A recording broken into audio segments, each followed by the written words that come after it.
Hello दोस्तों, नमस्कार। प्रथम सिविल सर्विसेज की यूट्यूब चैनल पर आपका स्वागत है। आज हम अपने चैनल पर राम कुमार त्रिवेदी सर को आमंत्रित कर रहे हैं, जो कि वर्तमान में पिछड़ा वर्ग अल्पसंख्यक विभाग जिला रतलाम में कार्यरत हैं। उनके द्वारा आज हम जानेंगे कि पीएससी परीक्षा 2020 को कैसे क्रैक किया जाए और एग्ज़ाम से जुड़ी हुई वे सभी बातें जो कि हमें एग्ज़ाम से पहले पता होना चाहिए, वो सभी सावधानियाँ कि हमें एग्ज़ाम में क्या गलतियाँ नहीं करना है। तो चलिए जानते हैं सर से। नमस्कार दोस्तों, मैं राम कुमार त्रिवेदी। वर्तमान में मैं पिछड़ा वर्ग अल्पसंख्यक कल्याण विभाग जिला रतलाम में पदस्थ हूँ। चूँकि मध्य प्रदेश लोक सेवा आयोग की प्रारंभिक परीक्षा 25 जुलाई को होने वाली है इसी महीने, और इस परीक्षा को लेकर ज़्यादातर बच्चों के पास एक बहुत बड़ा कन्फ्यूज़न है, वो ये कि परीक्षा हाल में जब पेपर हमारे सामने आता है, वैसे मैं ये बताना चाहूँगा कि बहुत सारे बच्चों को अनुभव रहा है, क्योंकि पूर्व में भी उन्होंने प्रारंभिक परीक्षाएं दी हैं। तो यहाँ पर जो नए बच्चे हैं और खासकर वे बच्चे जो पूर्व में जो प्रारंभिक परीक्षाएं दी हैं और वो किसी न किसी कारण से फेल्यूर हुए हैं, तो क्या गलतियां हम ना करें परीक्षा हाल में, उन गलतियों जो हमने पूर्व में कर रखी उनको ना दोहराएं और नए बच्चे ऐसी गलतियों से बचें। तो जब आप परीक्षा हाल में पहुंचते हैं, खास करके आप पहले सेंटर पे पहुंच जाएं, फिर परीक्षा हाल में जब पहुंचे तो आपके सामने पेपर आएगा। पेपर आपके सामने कुछ इस प्रकार से आ जाता है, वो पूरा पैक रहता है। पेपर को तब तक ना खोले जब तक कि इंस्ट्रक्शंस ना मिले, क्योंकि आपके पास 2 आवर्स होते हैं और वो इनफ होते हैं 100 क्वेश्चंस के लिए। पेपर जब आपके पास आ जाता है, घबराने की जरूरत नहीं है, लंबी सांस लें। पेपर जब घंटी बज जाए उसके बाद पेपर को खोलें। पूरे पेपर को आप देख लें कि कहीं पेपर में कोई काट छाट तो नहीं है, कटा फिटा नहीं है ना। उसके बाद आप क्या करें, अब चूंकि हो सकता है कि आपके पास कोई ऐसा सेट आ जाए जिसमें क्वेश्चंस शुरू से जो स्टार्ट हो रहे हैं वो आपसे ना बन रहे हो, तो घबराने की आवश्यकता नहीं है, क्योंकि मध्य प्रदेश लोक सेवा आयोग का कट ऑफ 75 प्लस जब जाता है तब जब पेपर सरल हो, अन्यथा 75 के अंदर ही अंदर आपका चयन हो जाता है। सामान्य कैटेगरी की मैं बात कर रहा हूं। तो यह है कि आप पेपर को देखें, प्रश्नों की प्रकृति को देखें, प्रश्न किस प्रकृति का है। साथ ही साथ अब आप क्या करें, यदि मानिए पहले पेज के 8-10 क्वेश्चन आपसे नहीं बने तो क्या करना है, हमें बाद के क्वेश्चंस को सॉल्व करना है। अब क्वेश्चनों को सॉल्व कर लें, जो क्वेश्चंस आपसे बन रहे हैं उन क्वेश्चनों को तो आप सॉल्व कर लें।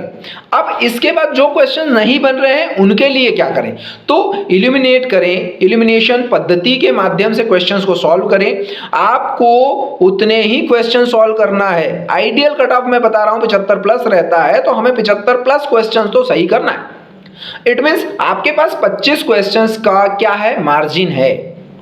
अब 25 क्वेश्चंस मार्जिन में है तो ऐसा नहीं कि हमें 75 करके नहीं करना है, हमें ज्यादा से ज्यादा क्वेश्चन सही करना है। हो सकता है कट ऑफ बढ़ जाए, तो ऐसी स्थिति में हम सबसे पहले सरल क्वेश्चंस को कर लें जो हमसे बन रहे हैं, फिर उसके बाद इल्यूमिनेशन पद्धति के तहत क्वेश्चंस को सॉल्व कर लें, फिर उसके बाद वे क्वेश्चन जो नहीं बन रहे हैं, तो ये देखें ऑप्शंस का जो एक सेट चलते हुए आ रहा है, एक कॉमन सेट चलते आता है कि बी के बाद 2 क्वेश्चंस के बाद सी रिपीट हो रहा है, तो हम उसे फॉलो कर लें। तो इस प्रकार से अगर हम ट्रेंड पकड़ लेंगे, क्वेश्चंस के ऑप्शन सही उत्तर कहां से निकल कर आ रहे हैं, इल्यूमिनेशन पद्धति जो सही हो रहा है, वो इन 3-4 पद्धतियों से अगर हम हमारा पेपर सॉल्व करते हैं तो हमारी प्री बहुत ही अच्छे तरीके से और सामान्य तरीके से क्रैक हो जाएगी।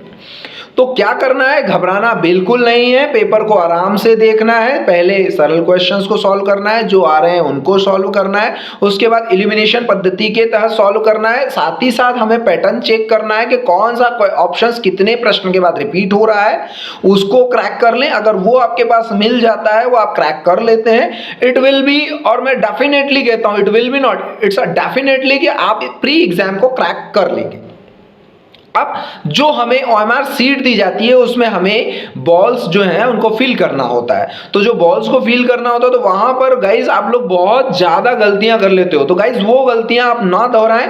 आपको क्या करना है, बहुत ही शालीनता से, बहुत ही कूल होकर ऑप्शंस और बॉल्स देखना है कि हम सही फिल कर रहे हैं। याद रखिएगा कि एक ही प्रश्न में 2 बॉल्स अगर आपने फिल कर दिए तो आपका वो उत्तर कैंसिल माना जाएगा। तो जल्दीबाजी ना करें, आप कम से कम लास्ट में बॉल्स फील करने के लिए 35 मिनट्स बचा लें, बाकी का जो टाइम है उसको पेपर सॉल्व करने में लगा दें। इस प्रकार से अगर आप पेपर को सॉल्व करते हैं तो आपकी प्री निकल जाएगी इजीली। जय हिंद, जय भारत। पर प्रारंभिक परीक्षा के पश्चात कट ऑफ से संबंधित जानकारियों के लिए मैं पुनः उपस्थित होऊंगा। जय हिंद।